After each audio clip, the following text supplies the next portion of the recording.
Sure.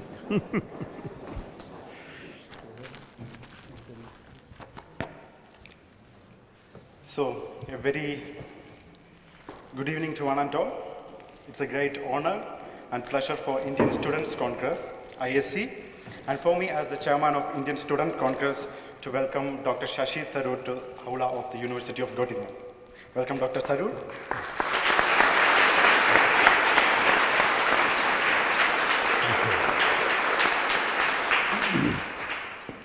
Ultimately, a long wait of 1 year, 6 months, and 9 days has come to an end.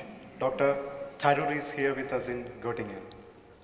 Above all, it has been a wonderful journey that became fruitful today. An organization for Indian students and academicians to use their expertise, knowledge, and ideas for the betterment of our homeland. We have spent a wonderful time here, away from our home and nation, for education, career. Now, this is our time to give back to our nation. So this led us to think about an organization to use our expertise back in India. I remember the day when I sent my first email to Dr. Sam Pitroda with my ideas and motivation. Within a couple of hours, I received a reply saying, "Please call me later to discuss this." I was astonished that a person who was an advisor to Rajiv Gandhi and Dr. Manmohan Singh has asked me to call him back to discuss my ideas. So from there, he gave me this opportunity, and now the Indian Student Congress has formed. And today, we are looking forward to get new ideas from Dr. Tharoor to further strengthen ISC. Indian Student Congress is an organization for Indian students and academicians living abroad and willing to give back to our society. Being an ISC fellow, you will be able to meet and share your ideas and thoughts with leaders and policymakers. ISC will provide you a platform to sharpen your organizational skills. ISC's experts network will help you to share your expertise with fellow Indians. As you know, the NRIs play a crucial role in the economy of India, so as the foreign remittance, but we can do a lot more. To start with, we are planning a few collaborations with India. Dr. Tharoor will have a hand-holding discussion with the Faculty of Organic Agriculture Sciences, University of Kassel, for a research collaboration with Kerala Agriculture University. Also, the Managing Director of Sonda Global Infratech Group, an Indo-German group involved in environmental projects, particularly in waste management and circular economy, is here to meet Dr. Tharoor. The company is creating sustainable infrastructure for environmental sector, and ISC is more than happy to facilitate the discussion. Edge Varsity, an EdTech platform focused on skill development in engineering, diploma, and technical education arena. A company fills the gap between industry needs, expectations, and the present education system. Company shareholder and managing director is here with us, and we are looking forward to have a fruitful discussion with Edge Varsity. We have also made initial discussions with Youth Conservation Action Network, UCAN, an organization in Chennai which spreads environmental education among school children. ISC is planning to collaborate with UCAN and spread awareness about nature and its conservation among children through collaborative projects. I'm glad that Dr. Shashi Tharoor has accepted our invitation to deliver the inaugural lecture. Shashi Tharoor, Member of Parliament from Thiruvananthapuram and Chairman of Parliamentary Standing Committee on External Affairs. He has also served the nation as a Minister of State for Human Resources and External Affairs. During his career in United Nations, he rose to the rank of Under Secretary General and finished second in 2006 selection for UN Secretary General. In the final round, Dr. Tharoor received one veto from United Nations. And later, the US Ambassador John Bolton revealed his instructions from Condoleezza Rice. We do not want a strong Secretary General. Dr. Tharoor is a well-renowned author. He has written 18 best-selling works of fiction and non-fiction and hundreds of columns and articles in New York Times, the Washington Post, Times, and many more. He is the recipient of numerous awards, to be cited, the Commander of the Order of Charles III by the King of Spain, Global Leader of Tomorrow by the World Economic Forum Switzerland, Zakir Hussain Memorial Pride of India Award, and PETA's Person of the Year Award, and many more. I welcome Dr. Tharoor to the City of Science. Now, I would like to welcome Mr. Himanshu Vyas, Secretary, All India Congress Committee, Mr. Parmod Kumar, President, Indian Overseas Congress, Germany, Mr. Santhan Walia, Vice President, Indian Overseas Congress, Germany, Mr. Netra Bandhari, Director, India Office, Göttingen International, Dr. Bernd Hornberg, Envoy of Dean of Faculty of Organic Agriculture Sciences, University of Kassel. Welcome. Before inviting Dr. Tharoor to the lecture, I would like to thank my team for being supportive and motivated to make this day happen. So you all should clap for them.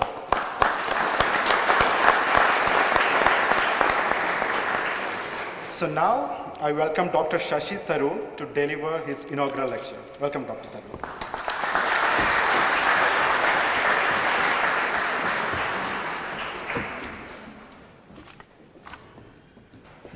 Thank you, Rahul. And what a splendid setting this remarkable aula is.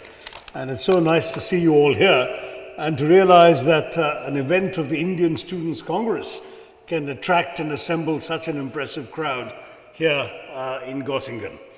My first visit, and I hope it won't be the last. Very, very pleased to see you all. This is, of course, for me, an initiative that is close to my heart because I spent more of my life as an NRI than as a resident Indian myself. As you've already been told about my nearly 3 decades with the United Nations, but in fact I was actually born in London and left at the age of 2.5 to come to India, grew up in India till the age of 19, and then went out again to graduate school in the US.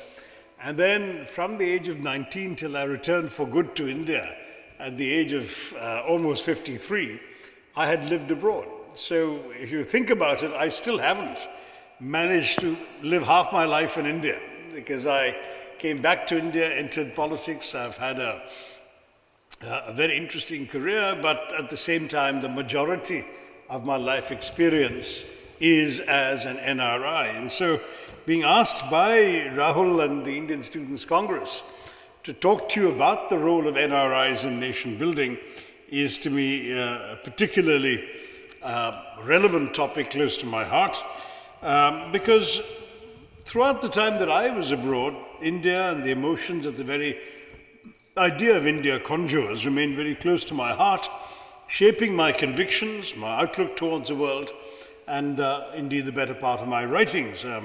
Most of my books, in one way or the other, relate to issues about India that matter to me.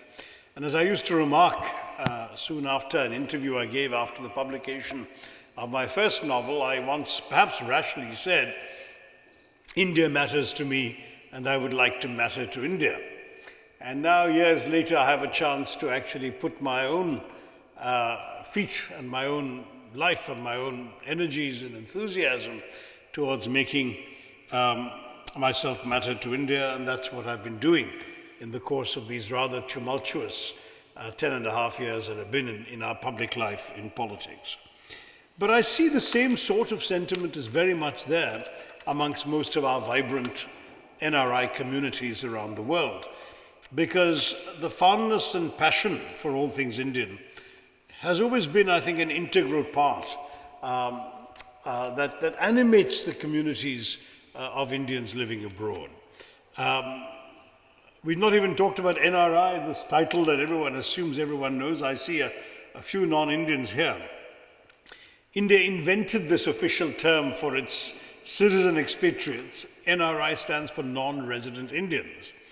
In a book I wrote 22 years ago, India from Midnight to the Millennium, I suggested only half jokingly that the real question is whether NRI should stand for not really Indian, or never relinquished India, because in many ways there was a bit of both in most Indian. In fact, in many ways I would say that many of these Indians had ceased to be fully Indian because of their long residence in foreign countries, but they had never relinquished that sense of loyalty, affection, allegiance to India that made them also people who had never relinquished India. And given the remarkable achievements of our expatriates and the extraordinary impact they've had in our adopted communities around the world, I changed my mind after some years and said, no, actually they belong to a different expansion of the term NRI. They are the national reserve of India. And that applies, I would say, to all of you here. Indeed, one of the reasons why NRIs matter so much is the long and illustrious history of NRIs in our country. Let us not forget that our most famous NRI, perhaps the most famous expatriate to make a return trip to the country, was our father of the nation, Mahatma Gandhi, who alighted from his ship from South Africa in the port of Bombay, as it still was called, on the 9th of January 1915, and went on to unite an entire country in the sole quest for liberty, equality, and freedom from colonial rule. Now, as former Prime Minister Manmohan Singh put it in one of his memorable addresses, our NRIs have always been united by an idea of Indianness. This Indianness embodies the diversity and pluralism of both our country and our diaspora. And in turn, the global Indian community reflects this idea of Indianness, this very ethos of India.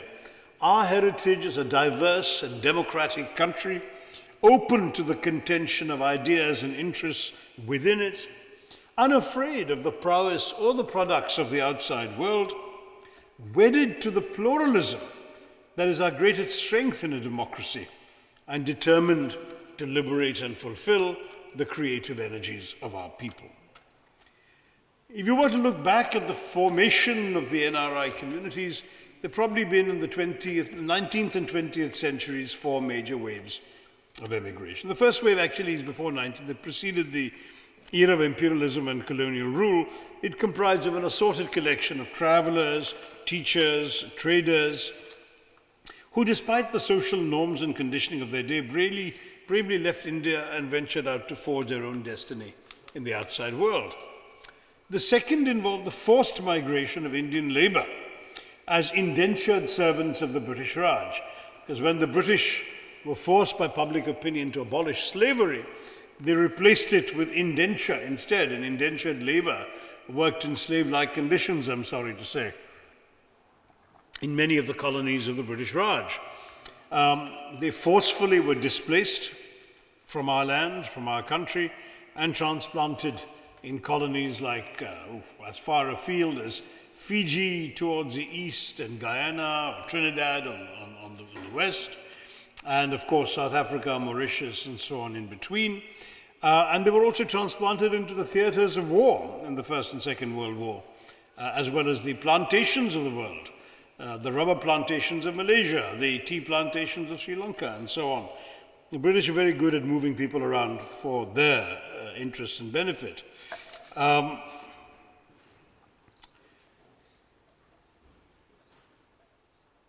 And third, though painful it is to remember, was the tragic displacement of millions of people, an estimated 13 million people who lost their homes in the horrors of partition and whose wounds have not totally recovered.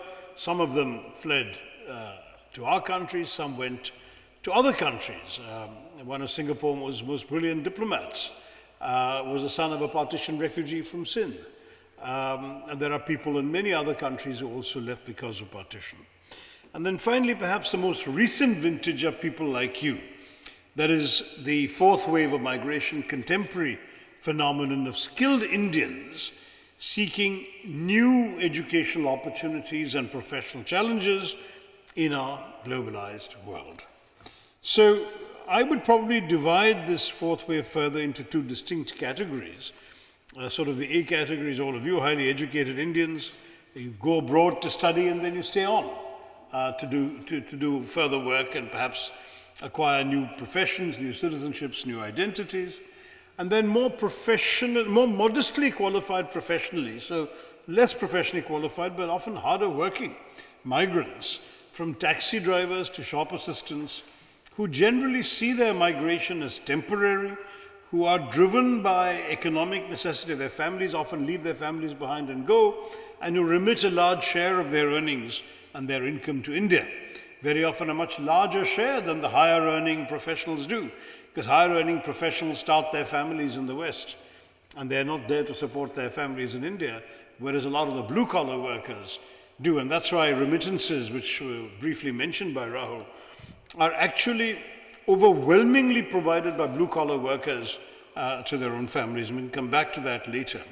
But anyway, both sets of these fourth wave immigrants remain closely connected to the motherland in ways in which the earlier waves could not be.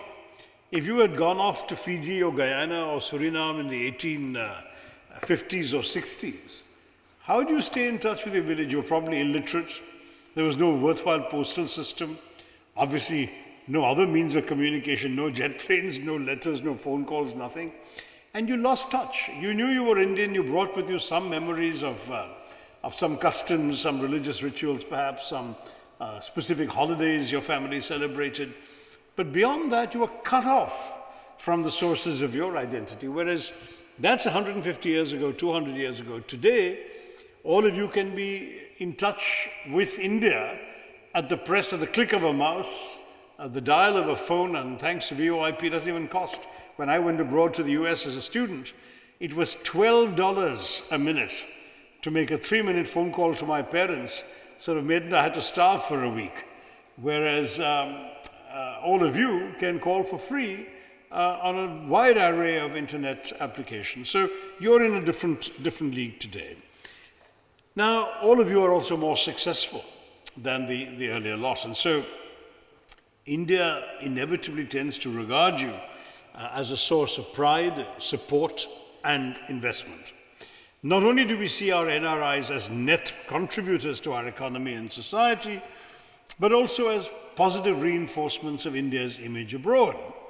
The recent American survey, for example, that found that Indian American households' median annual income was not just the highest of any ethnic group in America, it was nearly $12,000 higher than the next highest, which is Japanese American households. So Indian Americans are that much more affluent and successful than Japanese Americans. And it was about $20,000 higher than the US national average. So white Americans are systematically less affluent than Indian Americans. It's quite an astonishing figure. This was greeted with much fanfare in India, of course, as was the statistic that Indian Americans have the highest level of education also among any ethnic group in America. Because a lot of Indians go there to study, acquire lots of degrees, stay on, etc. Now, you may think that success is only at the elite end of the scale, but it's not true.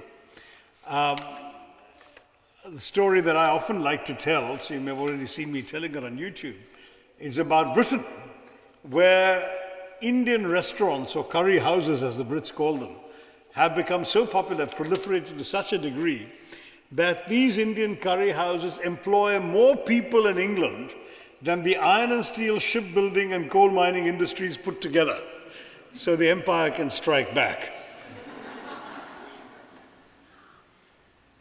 Now, the presence of successful and influential Indians in so many countries is obviously a direct source of support for India, for our country receives billions of dollars in remittances, and there are several other economic benefits and investments that collectively drive a large part of our growth as a nation.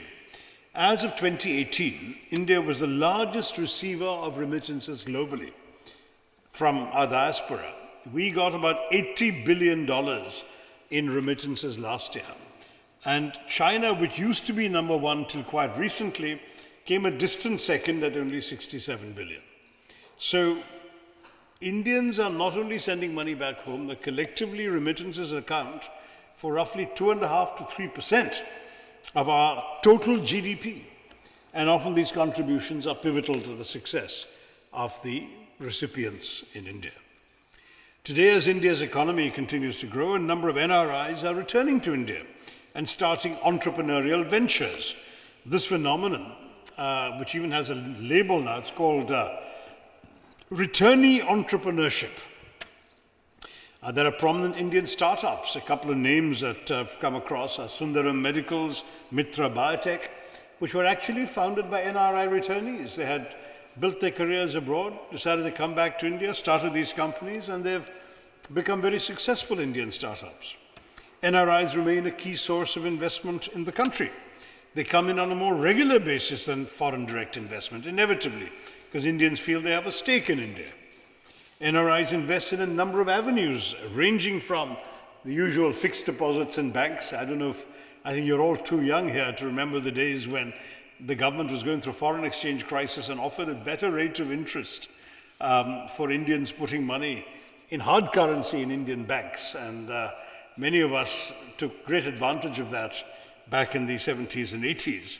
But of course, equities, mutual funds, real estate, all this have come to life. And the UAE is obviously in many ways a star performer. Over 20% of all NRI investments in India come from Indians in the UAE. May help, of course, that in the UAE they don't give citizenship to foreigners. So the Indians are never allowed to feel they could make a new identity for themselves in the UAE, unlike in America or even Germany, where you can acquire the citizenship and the identity of this country. In the UAE you can't, so they keep their loyalty all the more entrenched when it comes to the homeland. Second is the US, though, and third is Saudi Arabia. There's a report from 2017 by the outfit called Square Yards, which estimated that NRI investments in real estate alone would touch $1.5 billion in just the top 8 cities of the country, and that's about 20% of the total market. So the top 8 cities of our country account for a real estate market of $60 billion. $11.5 billion of that is NRI investment. So NRIs are driving real estate in India as well. However, NRI's support for our society is not just limited to remittances and family and friends, or even investments in the Indian economy. There are other kinds of support that NRIs have given in helping build the Indian nation. I just remember what happened exactly a year ago. Many of you have probably read that we are again experiencing severe rains and resultant flooding in many parts of India, and once again in the state of Kerala, which was the biggest sufferer last year. When last year, in August 2018, when Kerala went through these extreme floods, unprecedented in the modern history of the state, and this year's floods were not even remotely as bad as that. To give you one example, last year we lost 480 lives. This year we lost only 105. So, I mean, you can see that there was a difference in the intensity of the suffering. But last time, millions of people were displaced, had to be accommodated in hundreds of relief camps. First, many had to be found. Many were marooned on rooftops and so on. Then the relief camps had to be set up across the length and breadth of the state. Billions of dollars of damage was wrought on the state's already stressed infrastructure. But as the floods ravaged the state, NRIs from across India, but particularly, of course, NRIs from Kerala, all around the world responded spectacularly and generously to the relief and coordination efforts needed in our hour of need. Not only did many of you contribute significantly to the Prime Minister's and the Chief Minister's disaster relief funds, you also went above and beyond by complementing official rescue and relief efforts via social media. Keralite software engineers, along with volunteers from across the state, that is NRI Kerala software engineers with volunteers from across the state, assisted operations by mapping inundated areas, even setting up an international website, keralarescue.in, to help coordinate efforts, getting the Navy connected. I'm told that when the CMDRF, the Chief Minister's Disaster Relief Fund website crashed, given the unprecedented volume of donations and requests coming in, it was these NRI techies who came to the rescue to help improve the performance of the website. Even groups like the world-renowned Khalsa Relief International, Khalsa Aid International, I beg your pardon. Although not directly connected to Kerala, where we have practically no Sikhs, they mobilized their resources, their volunteers, they held mass langars, which helped feed the victims of the flood. So there's an example of something where in a moment of crisis, NRIs contributed, helped save the nation. You have to save the nation before you can build it. There are other ideas. I was talking to young Rahul Raj, who invited me today, about the enormous potential for research collaborations between Indian expatriates attached to international institutions, top quality Western universities, and Indian universities which are not comparably well equipped. The one or two meetings that he mentioned that are going to be held after this talk are just examples of the kinds of things, but the sky is the limit. There's plenty of possibilities. And certainly, though I'm not in government but in the opposition, I think I have enough credibility in the government that I can make some of the introductions. So I'm very happy to listen to good ideas and pass them on. I do want to stress, of course, that beyond direct economic benefits, NRIs have also been an essential component of India's emergence as a global player in the international system. While I briefly mentioned the economic hardships and the economic benefits that India continues to derive from all of you going away and coming back, or continuing to bring to the country from outside, there is the intangible value of the soft power of India that our NRIs in many ways are the torchbearers of, a power that will reinforce our country's position as an influential 21st century figure in the global world order. Soft power, famously defined by my friend Joseph Nye at Harvard, is essentially the ability of a country to attract others because of its culture, its political values, its foreign policies, amongst others. And today, it's an essential component of every country's global image and foreign policy. And you folks are the embodiment in many ways of India's soft power. When you succeed, when you change the way people think about India. The time that I first went abroad as a teenager, the cliche about India was a land of poverty, people with begging bowls, fakirs lying on bed of nails, snake charmers at best. Today, the cliche about India is we're completely a land of computer geeks and software engineers.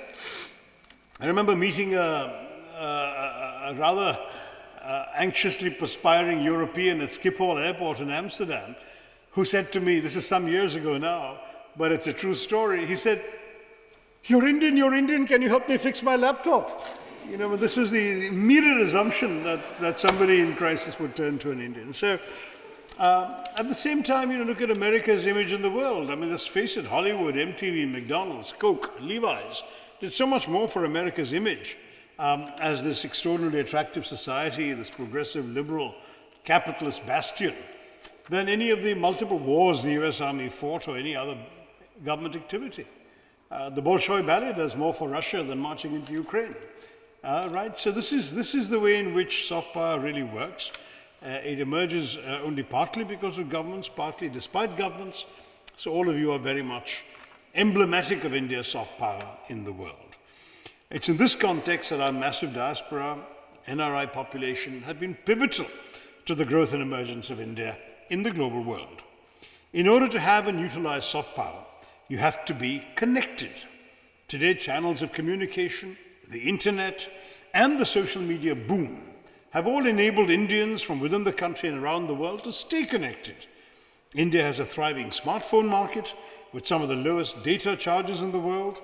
There's constant connection, innovation, and creation of content from India that is shared across the world, and not just on the phones of NRIs. But I'm always amused sometimes when I get on WhatsApp or on email content created in India that has been forwarded to me by an NRI friend in America or somewhere else. That's globalization for you today, and it's also very striking the way in which the NRI community has been able to do that. Now, that's not the only way in which our culture has been spreading. Thanks to Bollywood, certain aspects of Indianness and Indian culture are being spread across the globe. This is not entirely new, but now it's become much more intense. Indian tourists going to places as far afield as Russia and Morocco will be surprised to find a local serenading them with a Bollywood ballad. And certainly in Russia, it's not uncommon for you to meet somebody who's a pretty old taxi driver and who sees an Indian and says, "Awara hum," you know. So all of this is right there. And I remember my son, who was a Time magazine correspondent in Hong Kong for some years, traveled in mainland China with a Han Chinese friend, and obviously the Han Chinese friend was given all the VIP treatment wherever she went, and he was ignored or treated with contempt until they got to Western China, to the Uyghur country, and Samarkand, Bukhara is further west, but in China you've got Xinjiang and the western part of Chinese Turkestan. And there, he says, they had no patience for the Han Chinese girl with him. It was they would greet him in the bazaars with cries of Shah Rukh Khan, you know. So that is still very much our image abroad. And it's not just Bollywood. The Bollywood has had a profound impact on many peoples, particularly Africans and Arabs. I can tell you stories from Senegal and Syria, but I won't waste your time this evening. The fact is that this is also true of our music, of our art, of our dance, our cuisine, and of course our yoga. I mean, every single German woman I meet seems to be practicing yoga. It's quite remarkable. But it's clearly part of India's cultural appeal around the world. And the presence of a robust and thriving NRI and diasporic population across the world has increased the awareness and emergence of India as a player in every respect of our international system, and that in turn is reinforced by all of you and will help India because of the goodwill it generates. Now, there's also ill will, and let's face it, when you're looking at good news, you also have to admit the bad news. There was a lot of negative coverage of India in European newspapers, rightly so, because of the horror stories being reported of attacks on women, for example. And many of us were shocked when we read a story about a woman professor in Germany who rescinded a PhD fellowship and scholarship to an Indian male student after reading these reports, saying, "I cannot have a student with me who comes from a culture that does not respect women." Now, somebody should have explained to the professor that, number one, the rates of assaults on women in India are only 1/5 the German rate. And second, that in India we actually worship the goddess in various forms far more than I think there are Germans who worship the goddess, who worship the Virgin Mary or any other female manifestation of the divine principle. But the fact is also true that cultural misunderstanding can reinforce negative stereotypes too. And it's partly, I think, upon you as Indians here to be able to set the record straight a little bit. There are things that go wrong. As a democracy, we talk about them, we expose them, we rightly beat our breasts about them, but it doesn't necessarily work to our favor when countries like countries in Europe report these negatives without the context or the frame of reference to understand them. But in today's increasingly globalized world, where there's so much of backlash against immigration, the India of diversity, of caste, religion, and language rallies around a democratic consensus, and acceptance is our great secret. That is, acceptance of difference. In the Western world, tolerance is the preferred expression. I think we need more than tolerance in a country like India, where the diversity is so rooted. We need to accept others, other ways of worship, other ways of being, other colors of skin, other ways of eating food, other ways of speaking languages, all of these as part of who we are. And that has been our greatest strength, and it's our failure to do that in many ways could undermine our country. Our relationship with the global community has been symbiotic. So the strands of both sides of the relationship are equally important to create a resilient and a robust bond. In 2017, India held, under the Modi government, the first ever conference for PIO parliamentarians. PIOs are people of Indian origin. So PIO parliamentarians from across the world. And I'm pleased to say that the Foreign Minister Sushma Swaraj invited me to deliver a keynote address to these PIO parliamentarians. And it was very impressive. We had people of Indian origin serving in parliaments in over 40 countries represented in this conference in Delhi. And there is, as you know, at least one from Germany as well who was there, as well as from other countries. It's great to have this common platform of our Indianness to further reinforce our shared experiences and histories. Another platform which has gained even more popularity since 2003 is the Pravasi Bharatiya Divas, the annual gathering of expatriates, which seeks to engage and connect with the global Indian diaspora, showcase investment opportunities in India, and so on.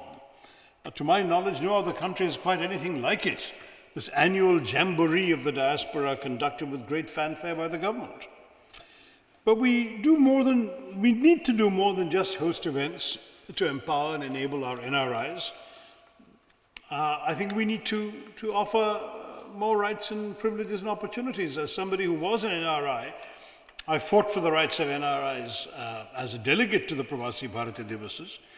I know of the difficulties and challenges in feeling connected to this country, to our country, that some feel when they live abroad for many years at a stretch. For one thing, NRIs are citizens of India who happen to live abroad. And I know they're also foreign citizens. They qualify as PIOs in our distinction. A PIO is a person of Indian origin with another passport. An NRI is an Indian with an Indian passport living abroad. But in fact, most people, when they say NRI, mean both kinds of people.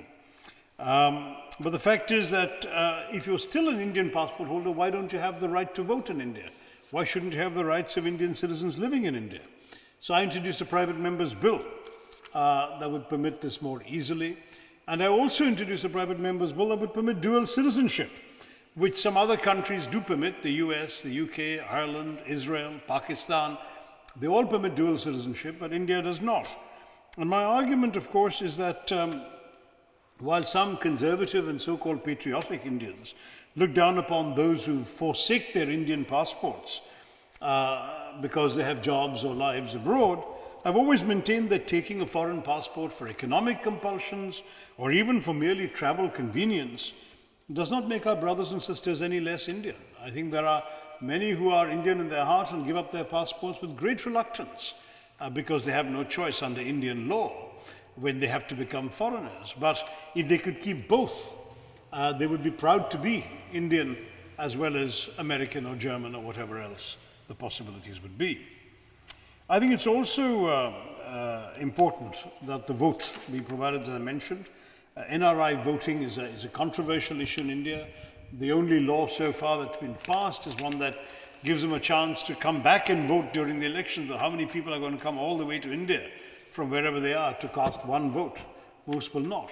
But most democracies allow voting in the National Embassy, where you have the right to go and cast a ballot. Or today, with electronic means of voting possible, why not create a system in which our NRIs could vote with a secure, encrypted way from their computers at home? So all of these things, I think, need to be explored further, and I've tried as chairman of the Foreign Affairs Committee to also discuss that. And I do believe that ultimately all of you should have a voice in these matters. Whether you stay abroad or whether you go back after the end of your studies, these are things you could do. There's some interesting people who have it both ways, and you could be in that category one day. There is people who build a career in the outside world and then seize an opportunity to go back. It's striking, for example, how many Western companies are sending Indians as their head of those companies in India, of their Indian operation. These are Indians who obviously had migrated some years ago to the countries where these companies are, but they've come back. And one of the things that's often amused me is seeing ambassadors and high commissioners of foreign countries of Indian origin. Right now, the Australian High Commissioner in India is a good Punjabi Sikh lady born and brought up in Malaysia called Harinder Sidhu. Her predecessor was Peter Varghese, born and brought up in Kerala. Not quite her predecessor, there was another one in between, but there you are, they've done it twice. All of these things suggest to me that you can have interesting forms of return. The High Commissioner of Canada, who's just said his farewell, sadly, so I'll miss him, is Nadir Patel from Gujarat. who is representing Canada in India. And all of this suggests that in many ways, that interest, that involvement, that caring, that concern, that connection is not only not absent amongst the individuals, but is valued by their new countries as an asset to them as well as to us. That's the best outcome, a win-win situation for both us and the new countries of the NRIs. Thank you for listening to me. I really wanted to have an interactive session and answer your questions or your comments, whatever's on your mind. So I'm going to try and stop there. Thanks for everything that all of you are doing to stay interested in and involved in India. And thank you for listening to me. Jai Hind.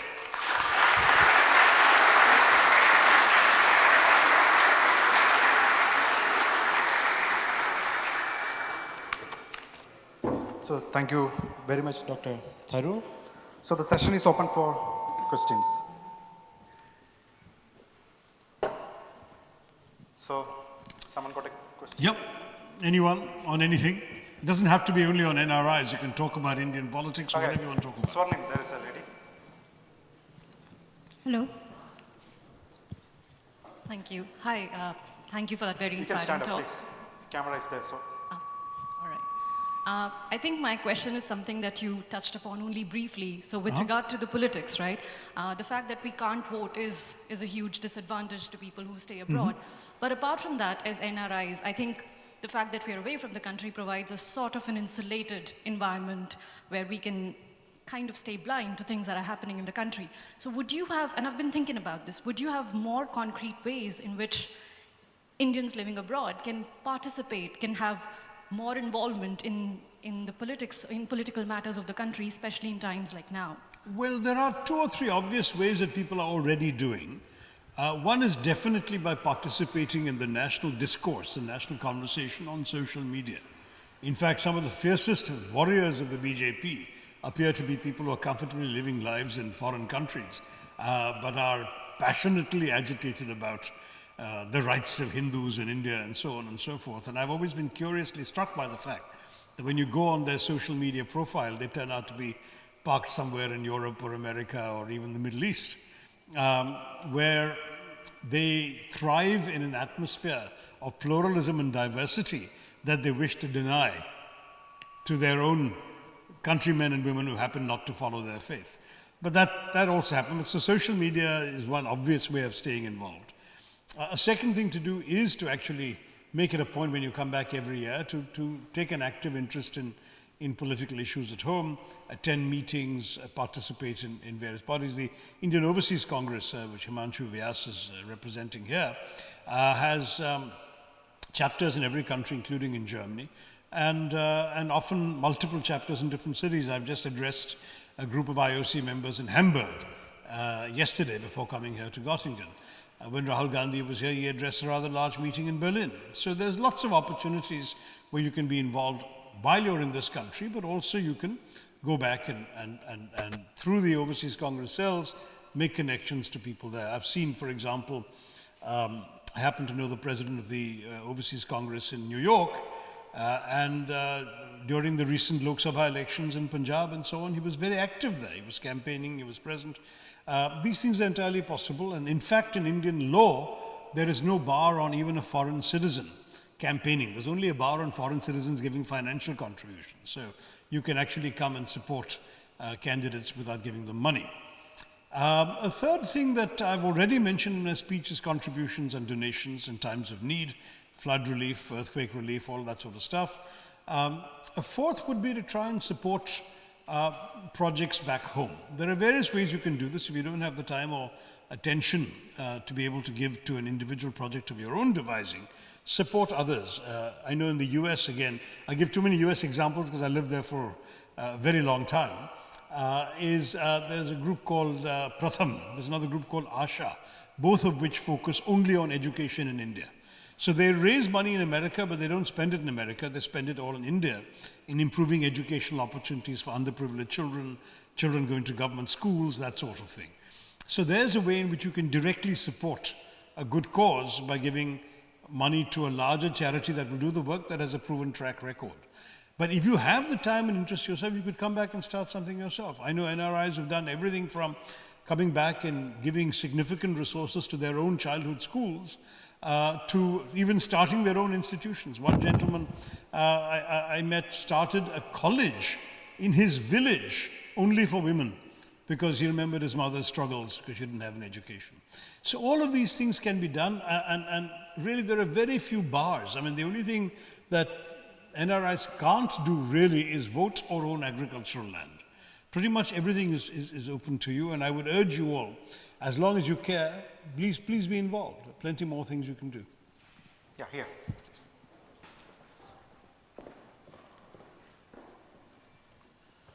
With history being distorted in so many ways nowadays by the leaders from the current government, Yeah. how is the Congress party, which you represent, planning to tackle this problem? And because it's imperative that you also present the alternate way of looking at our Indian history, which currently is being distorted to suit the current political taste. Yeah, And a lot of youth have been influenced. And what is your guys' plan on tackling? You know, it's a bit of a no-win situation, I have to tell you, because though I've been in the forefront of reacting with gusto to these attacks, and in fact, the Congress party has also often turned to me. I've done short videos on Nehru, on Rajiv Gandhi, and so on, in order to put something else out on YouTube that explains what historical reality actually was. And even in Parliament, I found myself, for example, giving them chapter and verse about what happened with Patel on Kashmir, rather than just blaming everything on Nehru. The fact is that it's a no-win situation for us, because number one, their relentless distortions of history inevitably put us on the defensive and in the explaining mode. And unfortunately, to most people, that doesn't actually look very good. Second, attacking us on history is a distraction from their failures of the present. This is a government that has been easily the worst economic managers of India, at least since 1990-91, when you had an equally disastrous but very short-lived government. There has never been a worse situation for the Indian economy than under Mr. Modi and his government. But no one talks about it, even though they're personally suffering and enduring it, because all the public discourse is about, you know, Hindu-Muslim issues, national security, terrorism, bombings, and history. So, on the one hand, I want to react because history is a subject I know and love and care and understand. On the other hand, I tell myself every time I'm wasting time replying to them on Patel and Nehru, they're destroying the future for the next generation. You know, should we not focus our fight on that? And this is a big challenge for the party. I personally believe that that the country is really in bad shape in all sorts of ways, economics obviously, but also in things of the moral character of the nation has been very deeply affected by this rampant bigotry being spread by those in power, people who really ought to know better. This kind of bigotry and sectarianism is in many ways foreign to the idea of India that came out of the freedom struggle. For me, when I speak of the idea of India, which is an expression of Rabindranath Tagore's, I'm always speaking of that key issue that divided our country back in 1947, because when the Indian freedom movement fought against the British, it didn't divide on ideological lines. It didn't divide between Marxists and capitalists or liberals and socialists. It divided on religious lines. One set of people said that religion should be the determinant of nationhood. And that was the idea of Pakistan. And they created a country for people of one religion. But the other set of people, Nehru, Mahatma Gandhi, Dr. Ambedkar, Maulana Azad, they said, no, our freedom struggle has been for people of every religion, every background, every language, every color. And our country must be for everyone equally. And they wrote a constitution which actually gave us the India that certainly I have grown up in and that most of you have seen from afar or near in the course of the last 70 years. Now that is such a fundamental, foundational idea of India that to betray it by reducing India into a sort of Hindu version of Pakistan is, to my mind, a complete betrayal of what the freedom struggle was all about. This would not be the country that Mahatma Gandhi fought to free. And that's why, for me, it's very important that we fight those battles also to preserve the India that our founding fathers bequeathed to us rather than let it be taken away by a bunch of very narrow-minded bigots. Okay, so one question here.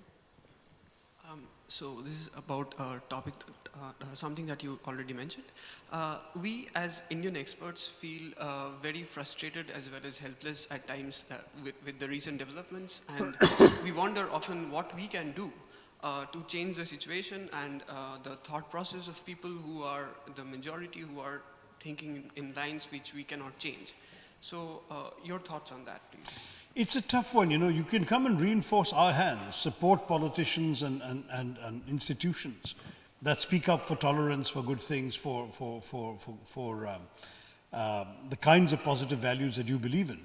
And if you do ever come back, then come back and stay engaged and involved. Ultimately, you know, the famous observation that evil triumphs because of indifference, that for the vast majority of people, if they don't care enough to resist something, it will happen because those who passionately believe in the wrong thing have that strength of conviction to push it through, whether or not the others disagree, because the ones who disagree don't care enough. And that's, I mean, let's face it, Germany has had the experience of the 1930s, where so many members of the population, very proud culture, highly civilized, highly refined, allowed things to happen, not because they themselves would have ever done any harm to anybody, Jewish or otherwise, but because they didn't feel inclined to resist it when a handful of people led the country down that path. That could happen anyway. It could even happen, I fear, in 21st century India. Now, there are obvious, India of the 21st century is not Germany of the 1930s. We have a much more viable, functioning democracy. Germany had just been recovering from the destruction of the First World War. We have freedom of the press, social media, political parties, all of that. But certainly, the dangers are ever present.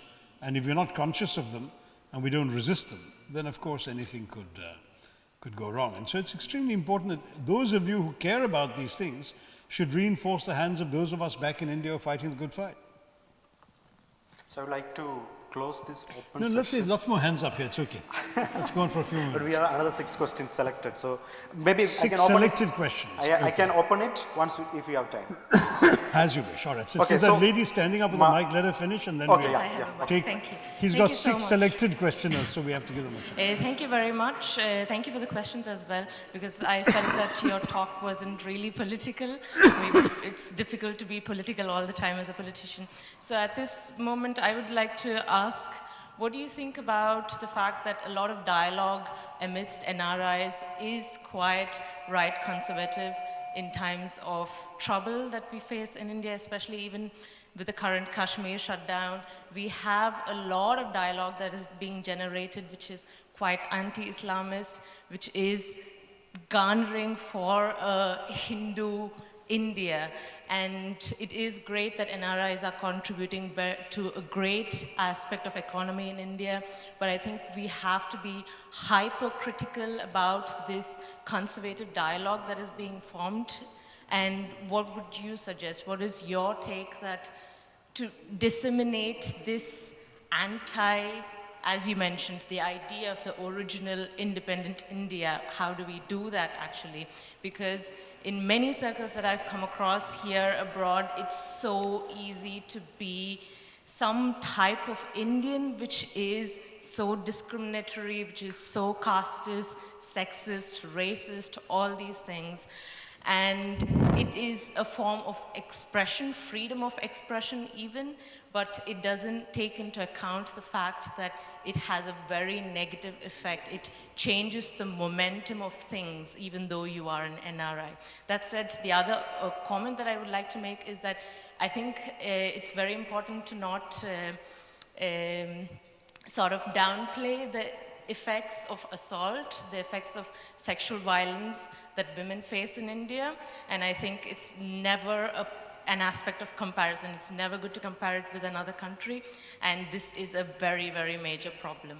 Thank you so much. Okay, on that point, I don't mean to minimize the thing at all. And in fact, I've been a strong advocate of various very practical measures to make it easier and safer for our women to walk in the streets and so on. And I was the first MP in Kerala to introduce the very simple idea of bringing my MP funds to have high intensity, high mass lights in various areas where women were walking alone and were in risk of assault and so on. So don't get me wrong. I was just saying that to deduce from one or two incidents in the newspapers that the culture doesn't respect women is a bit of a leap. But unfortunately, a highly qualified German professor leapt to that conclusion. We should be aware of the dangers of that. But anyway, coming back to your first point, which is the real one you wanted my comment on, I would agree with you totally, but at the same time, I would say that part of democracy now is allowing even those you disagree with to have their say, provided they don't shut you down in your right to resist it. So I am dismayed that things that would have been impolite in my childhood in India to even express behind closed doors in the privacy of your home are now being said openly from public stages and platforms as well as on social media. That really hateful, bigoted thoughts about communities and religious groups and so on. Though I am dismayed that's happening, it is happening. It's too late now to shut the stable door. This is charging around there. We need to be able to react to it. I've never been in favor of suppressing opinions, because when you suppress something, it just thrives underground. Let it come out now. Let us know that there is this much of hatred and this much of bias and prejudice amongst our own people. We may as well discover it. But let's also fight them back and shame them. Secondly, however, what really bothers me is when there is a conflation of this particular point of view with quote-unquote nationalism, and that any opposition to that is immediately dubbed as anti-national. So when you have a kind of ruling party thinking that says the Prime Minister is the party is the government is the nation, therefore criticizing any of the first three is a criticism of the nation and is anti-national, then you essentially eliminate all possibility of reasonable discourse. Because it's one thing for me to say, I respect your right to disagree with me, and here's why I disagree with you. It's quite another for me to say, but what you're saying is illegitimate, you are anti-national, I won't talk to you. Then there's no conversation possible anymore. And that's the danger that's coming out of many people in influential positions in this ruling establishment today. Okay, you've got your designated questions. Then we'll come back to the rest. Manjusha Nadgowda from Berlin. Manjusha Nadgowda, yeah, please come there. From Berlin, hi. Hi, I am a master's in water engineering student from Wow. Technical University of Berlin. Right. Actually, after the flow of these political questions, I have a political question in mind, but since I have sent the question, I No, have it's to okay, stick you to can it. ask any question you like, no censure. But you We will not get an are opportunity Congress for- Democrats. Yeah, probably next time when he opens the stage for other questions, I will ask those, but now I I'm will willing stick to this. to stay as So long what as do you you want. prefer, the political question or? Whatever she wants to. So my question, I think it makes more sense for this topic, so I will ask the question that I sent. I study water engineering, and my vision is to go back to India Right. and improve the water situation in our country, because Absolutely. I have seen in Germany that there's a lot of privatization of the water sector, and there's enough people to take care of the water in this country. But in India, we know that water is basically monopolized by the government and the municipality, and there's not much privatization. So once students like me go back, we have to work with the governments and the municipalities, and we are going to face a lot of corruption and opposition in the flow of work. So what I expect to go back is growth for me as a person in my career, as well as some tangible improvements in the water situation in India. But we see the Ganga redevelopment project, there's a lot of money being pumped into these projects, but there's no real difference in the situation, ground situation. So what can we do? Like once we go back, what is the scope for us, and how do we face the challenges? It is a tough one in the sense that there is a lot of very strong political resistance to privatizing water. Because the perception is that water is still a human right and not something that could be commoditized. So I don't think that's going to change very easily. But there is... No, privatization of water, I mean like wastewater treatment and things. So individual companies are coming into specific aspects on a contract basis. So you can, for example, imagine a situation where the government has a project to, let's say, clean up a river, but it issues tenders for specific aspects, for setting up sewage disposal plants, for setting up effluent treatment plants, for setting up, I don't know, other kinds of water purification systems, and then private companies could bid for those tenders. That's entirely possible in the Indian system. So that's one way of being involved. The other is to come into the project design stage itself by joining the government, or at least by associating yourself as an expert or a consultant with such projects. I mean, it's been a national scandal that for so many years now, the Ganga rejuvenation project has been a complete bust. Exactly. I mean, billions of rupees have been poured into it, which have disappeared into the slush and the mud and the stench of the Ganga, which is now probably the dirtiest river on the planet. Exactly. I am told that some appallingly high percentage, over 40% of all of India's rivers, are classified as dead rivers. They are dead. There is no living organism in them anymore. That's entirely because of the terribly abusive way that people have been treating them. So I'm so glad you're studying this subject, because I think it's very deeply needed. But it'd be great if you could come back and do this, because India's moved past the stage where you could come as a German expert and advise on this, because no one will turn to you anymore. They want indigenous people and indigenous solutions. So come back and participate, but the need is enormous. You're so right. Well, that is my ambition, but as we know, like, these sectors are controlled by the water mafia and the land mafia. So, you know, we don't want to go back and then get slaughtered by these people. There's a very good very good book, I beg your pardon, called River of Life, River of Death by Victor Mallet, about the Ganga thing, which is worth reading because it actually shows you the kinds of things that went wrong and why, including, frankly, the corruption, jurisdictional issues, state government control versus municipal control, etc. But instructive for you to read. I would recommend it strongly. I released it in Delhi, so I have supported the author, but it's also a very good book, and it's very richly reported. He's a Financial Times journalist, so it's very, very well reported in detail. Have a look at it. And sir, in technology mission during Rajiv Gandhi's time, there is a report on water. Unfortunately, that's now more than 30 years old. Rajiv Gandhi, back in 1984, when he won the elections, one of his pledges was to rejuvenate the Ganga. That's the problem. So implementation is the problem. Yeah.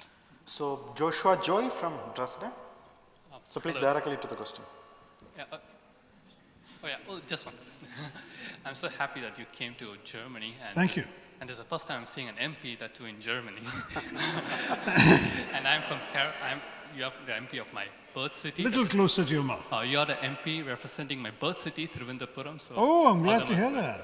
Okay, well, my question is a political one. I think you are aware, in 2026, there will be a delimitation of parliamentary seats. And when this happens, the states that have taken progressive measures against for population control will be penalized. And the states that have not taken anything, has done nothing, will be rewarded. And this has been followed even by the 15th Financial Convention when they look for the tax returns. Why don't we change this method? Why don't we penalize the states that have increased in population? Why don't we look rewarding states that are given back more revenues and give them more representation? So this way there'll be healthy competition between the states. But sadly, in 2026, we'll be underrepresented. So what is your opinion on this? No, I've actually raised this issue. I was perhaps the first Indian public figure to send the warning bells on this, and I've written a couple of articles which I would urge you to Google. I think they're in the print.in, if I'm not mistaken. Just Google me on the subject. But very broadly speaking, when Indira Gandhi was Prime Minister way back in 1976, she took the unusual step of freezing parliamentary representation at the levels of the 1971 census, precisely because she didn't want the states that were making a serious effort to curb population by better development indices, human development, social development, and so on, to be penalized by losing representation in parliament. That was a 25-year arrangement, which went on till 2001, at which point the government of Mr. Vajpayee unanimously renewed it without a serious debate in parliament for another 25 years. The second 25 years expires in 2026. And since we now have a party in power that is a strong believer of Hindi, Hindutva, Hindustan, and since the states that have essentially curbed their population are overwhelmingly in the south of India, there is a real worry and anxiety in the south that the Modi government would not renew this arrangement. Now, one thing that's striking is that when the Finance Commission was appointed, for the first time, they were given instructions to take into account the 2011 census rather than the 71 census. So you already have a change, but the argument the government makes is entirely common sense. They're saying democracy and government benefits have to go to people, not to states. These states happen to have more people. Why they have more people is a different issue, but they have more people. Those people have rights. The government must cater to them. And even in terms of classic democratic theory, it's very difficult to argue with that. They're right. But the consequences for Indian unity have also got to be grappled with. Because if you create a situation in which the South is completely, in effect, disenfranchised, I think the last calculation I saw was that Kerala would go from 20 MPs to 14. But in the 2021 census, we're likely to lose population further in Kerala. So maybe even go below 14. There's a real concern that we're going to end up in a situation in which the emphasis on people will mean that the more developed, better educated, more socially progressive sections of India will have no political voice, whereas those who have essentially failed on all those indices will be the ones who dominate the politics of the country. If that happens and current trends continue, I really do fear for how many will react. I'm a strong and passionate advocate of Indian unity, and I think that we need statesmen and stateswomen who will have the vision and the foresight to put unity first, rather than their short-term political advantage in making certain decisions. But that's not guaranteed, and we'll have to see what comes up by 2026. Certainly, I intend to be a voice against this kind of disenfranchisement. Unless one overhauls the entire system and creates a different sort of electoral mechanism in India. For example, the American presidential system, where an electoral college gives every state the power to balance the other states. That kind of formula could work in India better than a pure parliamentary system where the sheer tyranny of numbers would drown out the South, the Northeast, and so on. So, Musaini Al-Ahmad from Braunschweig.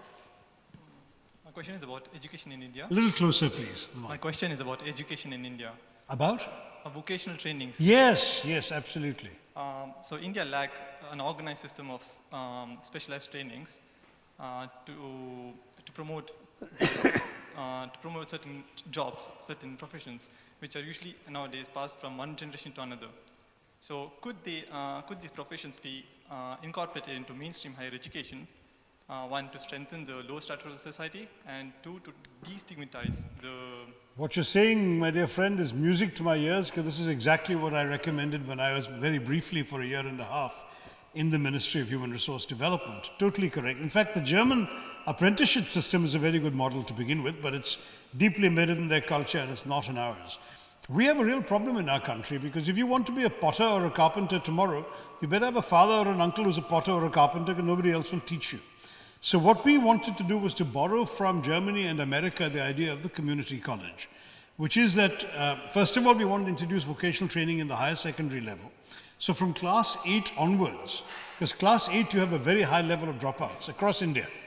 I think our primary school enrollment is the highest in the world. About 105% of kids in the primary school age group are in primary school. By class 8, it becomes 58%. People drop out in large numbers. And many of these kids never get any other form of education or training afterwards. They are the kinds of fellows who end up as, helpers and mechanics in the buses and that sort of thing. Or tea shops, that sort of thing. Now, these chaps, imagine if at the end of class 8 you're already exposed to certain kinds of trades in your schools. And if you show that you have no talent or interest for academic learning, but are good with your hands and you can do these other things, you can be streamed towards a diploma course. That's already the high school level. At the college level, the community college idea is very interesting. You have 2 years in a community college immediately after school rather than a university, because you don't get into university with the marks you've got. In those 2 years, if you were just goofing off in school, and you actually have intellectual bent, but you now need to concentrate, if you show enough academic excellence, and after those 2 years you can be streamed back into a university. But if it turns out that you're really not academic material, but you've got some vocational talent, in those 2 years you can learn a trade, acquire a diploma or a certificate, showing you to be a qualified plumber, a qualified carpenter, a qualified mason, whatever it may be, and then we can unleash you onto the job market, but you'll actually be trained and employers will value that certificate. I'm really disappointed that after we lost office in 2014, the new government never took up this idea and never followed it through. So we will go to the next person, Swayam Sahu. So we have to wind up in like 10 minutes, so please. Sir, I'm Swayam. It's been a pleasure being So a many part people of your waiting. crowd. Is there a time pressure at the other end also? No, from yours. No, that's okay. We can go on. We'll go on 5 or 10 minutes more. Go on. Okay, sir, it's been a pleasure being a part of your crowd. My question is about education. We talked about brain drain that's happening from India to the US or India to the Germany because of better opportunities. But when we go to other countries, we have a limitation of how many people can generally go. But we do not have this limitation moving from one state to the other state in India, which causes a lot of job opportunities, let's say in Bangalore, for example, or New Delhi, and population transfer from this other states to these places. Then we have problems about traffic, groundwater shortage, and stuff like that. The other point that I want to make is we have problems. Well, on the first one, the simple answer, we are one country. How can we now start saying that each state should have the right to restrict migration to that state? Yeah. By that logic, we will essentially become a collection of different countries. We will no longer be able to. In fact, right now in Kerala, because there's so little manual labor available, all these fellows have gone off to the Gulf. There's a large number of people from North India, Assam, Bengal, Orissa, UP, who are working in Kerala, even picking up Malayalam. Amazingly enough, the state first in the Kerala education system in Malayalam was a boy from UP called Muhammad Mohsin, who came first in the whole of state in Malayalam, a language that his family doesn't speak. He grew up in Kerala because his father had come over here and set up a tea shop or something. So this is India, this is the magic of India. Don't do anything to undermine it. I would welcome more internal migration. But get to your question, sorry, that was the first part of your thing. So my question was to, my question is not just education, but quality education is what will facilitate rationality and critical thinking among Indians. And school teachers play a major role in this. And right now, the part of Indian teachers are not being given that much of importance. So my question is, could you give me your opinion about what should be the criteria of selection for Indian teachers and whether or not their salary should be increased so that it doesn't become a nobody's job? Yeah, no, I mean, I've been again a very strong advocate, and all these questions seem to be feeding into my own biases and prejudices. I've been a very strong advocate of making teaching a more interesting and even more glamorous profession. We no longer, not no longer, we probably never did attract the best into academics. If you look at the top 10% of any graduating class, high school or college, and see how many of them actually went into full-time academics, you'll be shocked. It may be 1% of that 10%. So it's really, really sad that people go into other professions if they do well in studies, but the people who are academically potentially the most able are the ones least likely to go into a full-time profession in teaching. Now, obviously, at university level, there's an exception there. You do get some very bright minds of academic bent, but I'm assuming you're asking about teaching at the school level, which is where the real challenge is. And a lot of the teachers are mediocre. Part of the problem is the profession has very little cachet in society, so sadly enough, we speak a lot about it. Mata, Pita, Guru, Devam, and all that stuff. But the guru in the classroom is not given the kind of respect that should be done. And as you say, salaries are a very important part of it. Government school salaries are still supposed to be the best, and they're by no means very good by comparison with other sectors of society. And increasingly, you're finding the private sector stealing the best teachers anyway. So it's becoming a real problem. And I tried all sorts of stunts. For example, I managed to persuade a TV channel to host annual teachers awards and get some rich guy to sponsor some very generous awards, like ₹1 lakh to the best teacher and so on. But it became very difficult and complicated to administer in such a large country. and nobody watched the TV show, so no one wanted to do it again a second time. Neither the sponsor came through, nor did the TV channel want to repeat it. But it's an issue. I would like to make teaching a more attractive profession, but at the moment, for example, we don't even do the basics right. We don't do enough refresher courses for teachers. So most teachers are teaching what they learned 30 years ago, 40 years ago, and they have not had any refresher courses to upgrade their skills and their contemporary knowledge. They haven't come up with any particular new research or whatever. The school levels, in any case, they rarely do. And at the university level, too, there's a certain sclerosis in the system.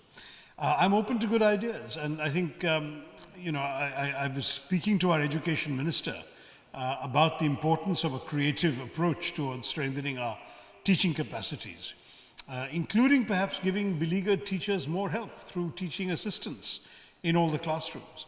You know, it's not like the Western world. In India, the average classroom is 45 kids. No teacher humanly can give equal attention to 45 children, see that they're understanding the issues, grade them comprehensively. It's not humanly possible. And therefore, if you're going to have such large classrooms because your population is so large, you need to put at least one assistant per class to assist the teacher. These are things you can do to make the profession more better equipped to cope with its challenges. But give us our other ideas. I think many of us are open to these things, and I'll certainly be happy to be an advocate. Education and foreign policy have been my two big issues anyway in my years in politics. Happy to take that forward. But Dr. Tharoor, like when it comes to the primary education, don't you think like we should more focus on education based on morality? Because I have seen like LKG students' book, so like a one woman is like interpreted as fair, beautiful because her skin is fair, and another one is like having a dark skin and it is ugly.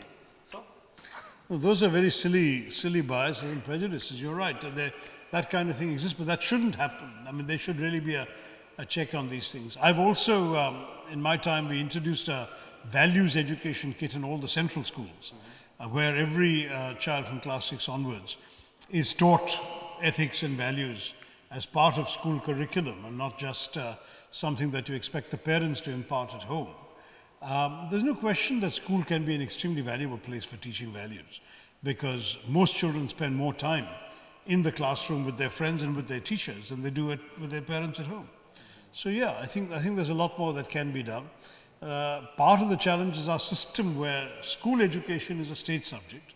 And though the central government has the right to have central schools, those are only scratching the surface in terms of numbers. So the real emphasis is at the state level and varies very much from state to state. So Dipankar Dubey from Hanover. Good evening, sir. I'm Dipankar, a student of Electro and Information Technology from University of Hanover. Sorry, what technology was that? The literal translation, I guess, would be Electrical and Information Technology. Okay, right. Impressive. So my question is, how could we move to a more developed, propaganda-free and fair India when opportunities and reservation are still given based on caste and religion and not based on economic adversity and capability, which is causing its misuse by the so-called oppressed of the upper strata of our society? And how can a country like India truly develop when its own foundation is still based on discrimination, regardless positive or negative? Yeah, this is a battle that in many ways has been lost before it's been fought, in the sense that I think we started off with absolutely the right intentions in the Constitution by introducing the world's oldest, farthest and farthest reaching and most significant affirmative action program, which reserved places for the Dalits, the scheduled castes and scheduled tribes, to undo 3,000 years of discrimination in Indian society. And unlike other affirmative action programs in the Western world, these are programs that guaranteed outcomes and not just opportunities. So in America, for example, affirmative action merely means you can try and you'll be considered with sympathy. Whereas in India, affirmative action means that X number of positions in government, in colleges, in universities, in teaching positions, even in parliament, are reserved only for people like you. So for example, if I had wanted to contest from my parents' ancestral villages in Kerala, I could not have, because that constituency is reserved for scheduled caste candidates. Now that's the system we have, and I think in many ways it's admirable because It's a society coming to terms with the fact that for 3,000 years we have, let's put it very bluntly, we have really mistreated an entire section of our society on the basis of birth alone. And as a society, as a civilization, we owe them more than an apology, we owe them a reparation, and that's what this is all about. Then matters got further complicated with the 89 Mandal report and the OBC reservations, because now it means that it's already up to 50% of everything that's now reserved. And there the frustrations of many from other communities have been spilling over. Now I have to say that in some ways there is no effective answer to this. Part of the problem is that, I don't know how much, you're an electrical engineer, you probably know that in many Western railway systems and subway systems, there is a thing called the third rail that runs between the two rails of the railway track. And if you touch the third rail, you're instantly electrocuted. So reservations are the third rail of Indian politics. If any Indian politician tries to touch it, he will be fried within a second. And that's why it is always consensual, always extended without a debate. And to speak against reservations for either sets of people would be seen as completely sacrilege, and you would essentially not be in a position to how can I put it bluntly, you would not be in a position to actually survive politically if you did so. So the result is we are stuck with that, and what remains is the rest. Now, at the moment, this is still manageable because in the same period of time, the last 25, 30 years, the governmental space has been shrinking. The government is less and less the only or the principal employer in the country. And more other sectors of society are booming and thriving, and opportunities for people in places where there are no reservations have continued to grow, whereas actually opportunities in government and in government positions, public sector corporations, are shrinking. Now, with the present government heavily committed to privatization, that's going to become even more the trend. So I would say that those of you who are upset about this may have to recognize that in government there will be very severe limitations on your opportunities, and that you may as well learn to live with it. But conversely, there are many more areas in which opportunities will exist in the non-governmental sector in which you can make a major difference in our country too. I think this debate had more salience in a time in which the government was the principal employer, was the most desirable employer, and had a monopoly of most of the meaningful possibilities in our society. That's simply no longer the case. So, Devashish Singh, Genova, please be first. Hi. Hi. So Genova, you've come from Italy? Sorry? Italy? Yeah. Oh, wow, okay. I plan to be in the neighborhood, so I thought I would come and say hi. Hi. Since you spoke about the growth of globalization and connectivity in India, I would like to frame my question in that context.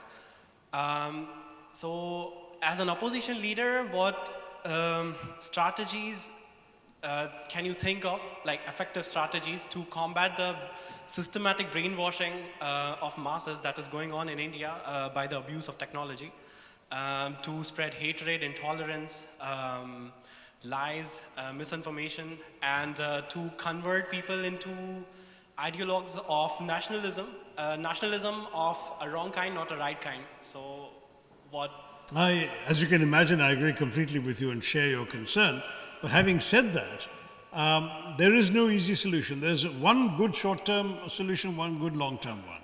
The good short-term solution is to counteract bad information with good information, is to reply, to put out as much that washes the brain the other side and not just their side, to have corrective information going around.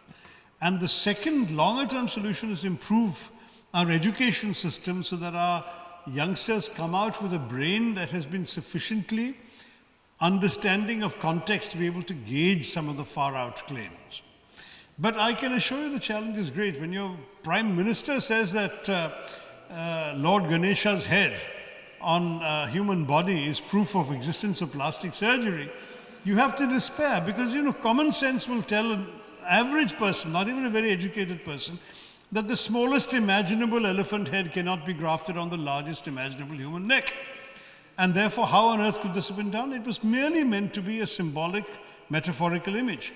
But by making such a claim, the Prime Minister himself actually discredits the actual truth, which is that India did invent plastic surgery, that the world's oldest plastic surgery operation was a rhinoplasty conducted 2,000 years ago by Shushruta, for which the actual surgical procedure and the instruments have been found by archaeologists.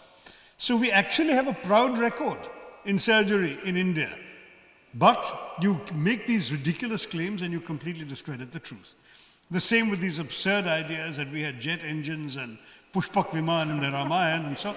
I mean, this conflation of myth and rationality, this complete indifference to logical fact, science, numbers, all of this is unfortunately part of the mythologizing and the self-aggrandizement of those who have come to power today. It's a far cry from the scientific temper that Nehru wanted to instill in India. And so we are facing a real challenge of how do we manage to drive out this kind of bad information with good information. We need more of us to do it. I think one of the great things in social media in India today, the existence of fact-checking sites like Alt News. They don't hesitate to debunk claims on the liberal side of the fence also. They're not purely a liberal agenda, but they have been able to take apart claim after claim with detail. They have a full dedicated team of researchers doing nothing but busting these myths. The problem is how many people read the truth and how many are still passing around the lies. That is a real challenge. The only solution has got to be you create a better education system in the long term that will produce people with the discernment, the judgment, the basic context to be able to understand, as you and I can, what is junk and what is credible. When I was around very small, then I realized that I was born in a Hindu family. So my mother said, okay, don't worry, there are 33 crores of god and goddesses and one Muhammad and one Christ will, it's all okay. Just respect and stuff. In that kind of a country, when I left 15 years back, and when I look back now as a journalist, I am totally shocked because of this, truly simplifying patriotism with nationalism, with all this, whatever we talked about today. And then a totally undemocratic move by the government regarding Kashmir. So, because I have to ask you this, in this point, what is the impact in your mind will this kind of Kashmir issue will have on India, on the people of India, the youth of India, and also people like us who's living abroad? Ooh, that's a lot of people to impact. Look, on India, I think it's had a very alarming and worrying effect because it has really been a betrayal of the spirit of our democracy. The government did what it did, and I think all of you know enough, so I won't go into the details. In any case, if you really want to know my full views on the subject, please Google me on YouTube. My speech in Parliament on the Kashmir issue is only about 15 minutes, and it's got my detailed critique. Plus, I've written about it in various websites. But the point I'm trying to make right now is that it's done violence to the spirit of our democracy. The Supreme Court may yet find that it did not violate the letter of the law. We'll find out there's a case in the court. But it definitely violated the spirit. You don't change the constitutional status of a state when its own legislative assembly is suspended, its leaders are all locked up, telephone lines are cut, internet is down, you have a curfew and a clampdown, and then you say that the consent of the governor is equivalent to the consent of the state, and consultation with the parliament in Delhi, where the BJP has a majority, is equivalent to consultation with the state assembly. It's not, and it's obvious that this was an act that really is deeply worrying for Indian democracy, both because it was a wrong thing in itself, and also because if they can do it to Kashmir today, they can do it to some other state tomorrow. So it's a very, very serious issue for us. What is the impact on youth? In the short term, it's been very much one of more unbridled national pride and chauvinism. The government has whipped up the sentiment, muscle flexing. I would say that probably objectively, as a critic of the move, I'm probably one of 10%. 90% of the country is probably supporting the government on this, including many in my own party, to their eternal discredit, because obviously they have abandoned the principles that brought them to this point. Having said that, when you ask about the impact abroad, things can get a little more complicated, because the problem is that the opposition to this abroad has come only from Pakistan and China, which are both countries whose record on Kashmir is worse than ours. I mean, Pakistan has already done every single one of the demographic, administrative, and political sins it's now attacking India for in the part of Kashmir it occupies. 97% of POK now is not Kashmiri, it's Punjabi. And so to criticize India for doing something which could lead to demographic change in Kashmir is much worse than the pot calling the kettle black. And as far as the Chinese are concerned, on the one hand, they recognize Kashmir as a disputed territory. On the other hand, they've actually allowed Pakistan to give them large parcels of land in Kashmir. And they've, of course, conquered a certain bit of Aksai Chin by their own force of arms in '62. So neither country has any legitimate claim to making self-righteous noises about Kashmir. And therefore, even as an opposition member, my inclination is to obviously rally behind the flag and rally behind my country when it's unfairly attacked by two of the worst offenders on the subject of Kashmir. So that's on the international side. And finally, when it comes to the impact on NRIs and so on, I think you have to fight your own battles. If you agree that something wrong was done, I don't see any shame in saying so. In fact, maybe you should communicate to more and more of the Indian authorities when they come here that your own credibility as a democracy has been undermined, and that the soft power of India, which they're so proud of, has been undermined by the kind of negatives we're seeing in the media in the Western world about what happened there. So the last question, Connor. Hi, Sanjay from Göttingen. It's just a very absurd question. What will be your take? Sir, a little closer because I'm not What will be your take if I claim, it's just an idea, that the very idea of India independence, which we celebrated just a few days back, was an absurd historical blunder by Congress? The idea of Indian independence? India is, as I said, it's an absurd question, because every day I hear that there are so many historical blunders has been committed by Congress, right? If someone comes to it, what will be your take? Well, would you have preferred dependence and colonialism and the foreigner ruling you? I'm not. It's an indirect question. What will be your take? Nowadays, I hear so much, so many claims, absurd claims in India. It's all a matter of perception. Oh, no, we are so much better off, despite everything that I've been criticizing. We're so much better off in 70 years of freedom than we were under colonial rule. I mean, colonialism stripped our country of its resources, its wealth. It was like leeches sucking our blood dry for 200 years. And you want to maintain that? No. I mean, for me, the question is not even worth asking seriously. I misunderstood you.